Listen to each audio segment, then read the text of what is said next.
புதிய ஒரு நியூஸை கேள்விப்பட்டேன். சொல்லுங்க.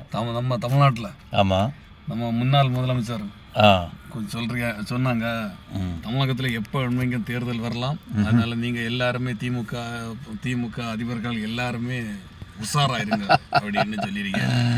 வடிவேல் ஆசை யாரை விட்டுது அண்ணா? ஏற்கனவே அவங்க கூட்டத்தில் இருந்த கூட்டணி எல்லாமே தாவைக்காய்க்கு பெய்யாச்சு, அவங்கள வாவான்னு விழிச்ச பிறகு வரமாட்டாங்க. இனி எப்படி அண்ணா இவர் முதலமைச்சர் ஆகி என்ன இவர் வரக்கு?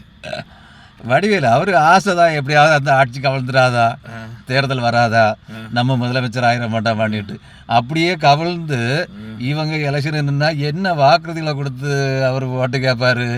ஒன்று திருப்பரங்குன்றத்தில் தீமையாத்தோட மன்னன்ட்டு அதுக்கு ஒரு உடாப்படி பிடிப்பா அவர் இவர், அப்படிதானே? அதுக்கு கோர்ட்டுக்கு போயாவது அவ ஸ்டே ஆர்டர் வாங்க, நாங்கள் தீமையாத்தோட மன்னனி. ரெண்டாவது